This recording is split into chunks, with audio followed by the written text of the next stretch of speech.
Yo, what's up fuckers? I'm back with an update. And as you can tell, the bad scenario has turned out. Alright? You can see pretty clearly for the chart here.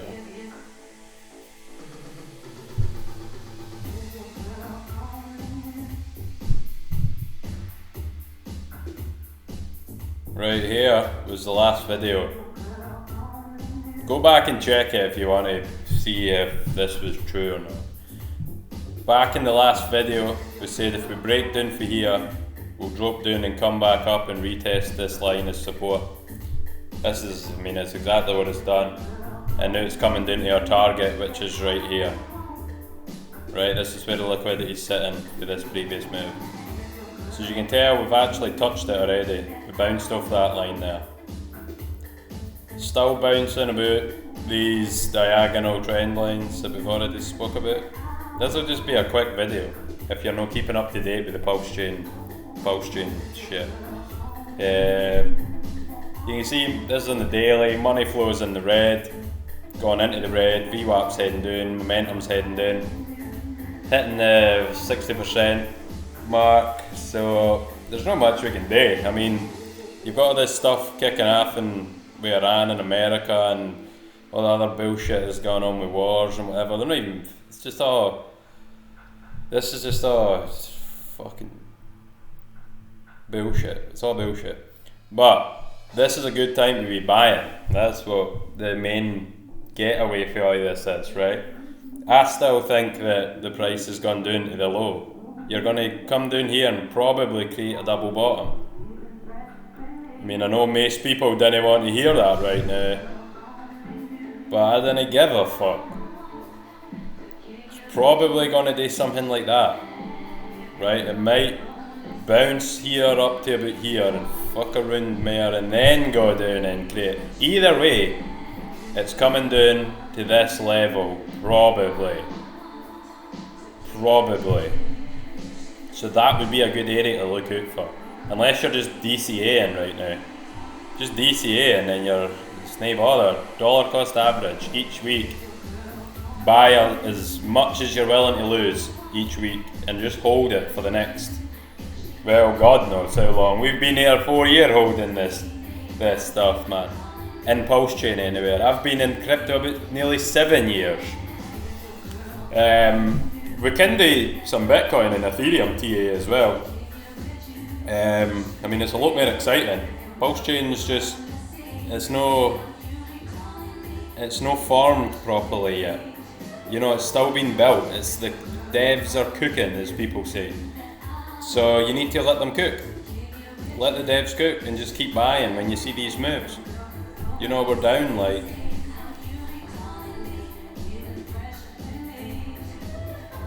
for that retest, we're doing 22% for the retest. Come on, you're probably going to drop another 40%, I would say.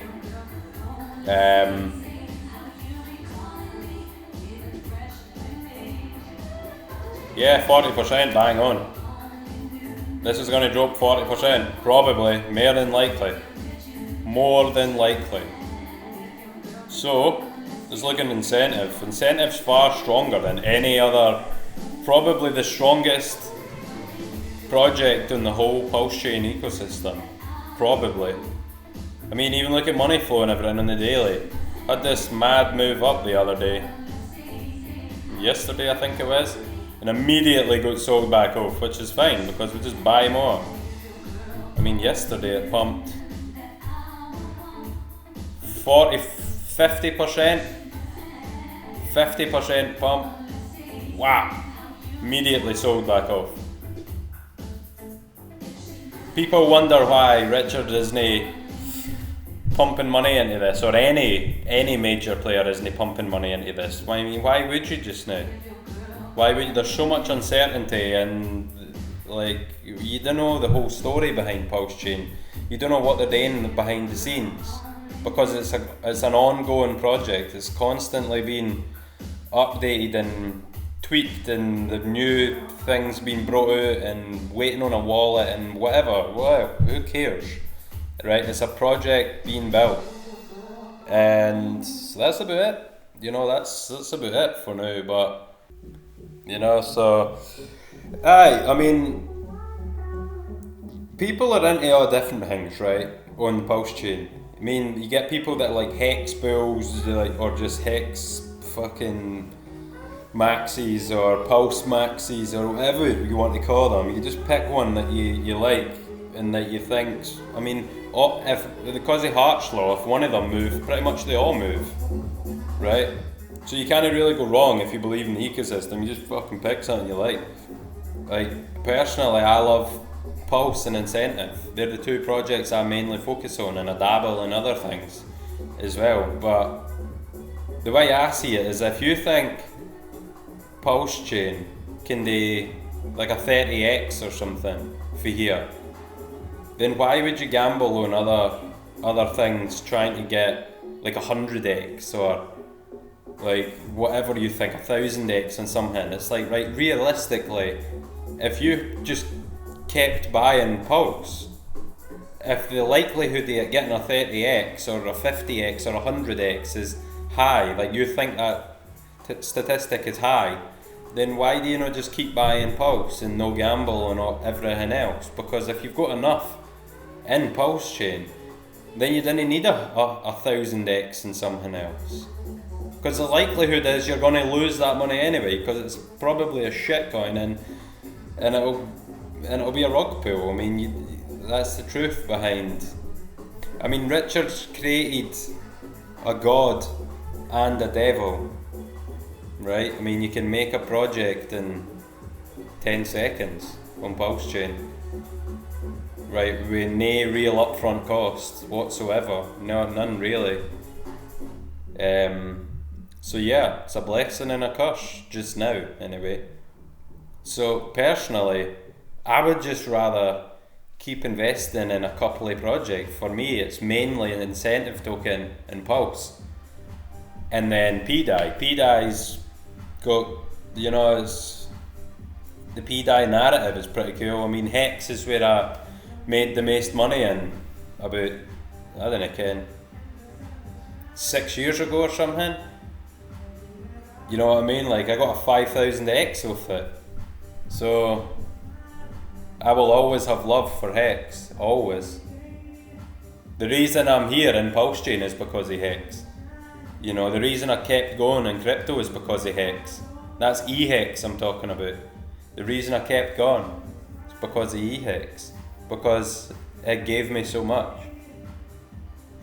So my love, always have love for Hex, and I will continue to buy Hex, but at this point, because Pulsechain is a first cycle unicorn, or whatever you want to fucking call it, and the idea of Pulsechain is so strong that I would rather be back in Pulsechain.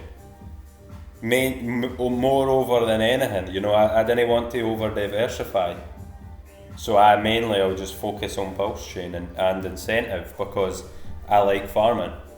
You know what I mean? So yeah, I mean, Hex. You can look at that. Just look at Hex. It's just the same though. It's the same as Pulse and that. It's like pretty much the same chart wise. Obviously, chart wise, we're talking about here. I mean, it's the same. Like we've talked about, it broke below this diagonal trend line, and it came back up, retested it as resistance, and it's broke down. I mean, they're all breaking down. They're all going back to the all-time low, more than likely, if no lower. But don't worry about it. Just if you believe in it, just keep buying. Just keep buying. Honestly, because tell you one thing. See all this downwards action right now that you see, that's so slow and pathetic and shitty. This all gets wiped out so quick. Just one god candle up, like this here. Like just one wick up, and that's all, like a year's worth of pain gets wiped away in a couple of days. And that is the truth. Look at that. 1, 2, 3. 3 days. It pumped, I don't know, about 85%. Here, 11th of May to now, 18th of June, It's just constantly been trickling down and down and down. And then in the space of 3 days, the price will be right back up to where it was on the 15th of the 11th of May. Price will be right back up in 3 days, and it took fucking 2 months or something to come down here. So that's why I didn't sell. That's why. What's the point? What's the point in selling when it's like this? You just keep buying, keep believing, and farm. Like, actually participate in the network. You know what I mean? You've the thing with Pulsechain as well. You've got a lot of gimps in Pulsechain, a lot of absolute gimps that you see on a lot of podcasts. Like, you see them on kind of RH Max's podcast and that. A lot of gimps. Right, let's be real. RH Max himself is a nice guy. He's a sound guy. He's taught me a lot. Sammy as well, he's a sound guy. He's taught me a lot. They two guys are brand new, and they provide really valuable content. Alright? So go check them out if you haven't. But yeah, just try and stay away from all the noise that's in the network, and just keep investing in stuff you believe in. I mean, talking about PDI actually, right? We got that move down we were talking about when we were up here. We got that 35-40% retracement. WAP came right back up, almost back to the same level as it dropped it, and now we've came back down, retesting that area as support. What else to say? We're still in positive money flow here. Momentum's heading down, VWAP's heading down, RSIs are pinched and they're open, so that's actually really negative. The chances are PDI is probably gonna flash crash again back to zero, but will return, I think, because there's too many people with such big bags in PDI. That's the truth. There's people with a lot of PDI. Let's be real. And there's no real burn mechanism or anything. You can send it to the burn address, but there's no real burn mechanism that applies to it. So, it probably will work out, but that'll take a long time. That's like the end of the Pulsechain cycle, I think. When you think it's all over, and then PDI fucking pegs to $1, and then it's all over. That's it. That's the kind of shit that will happen. But let's just leave it at that. Yeah, I'm waiting on the big retracements. Just continue farming, waiting on the 40-50% retracements, and then I just load up on it. That's how I play the game. But be safe out there, folks. I love you. Take it easy.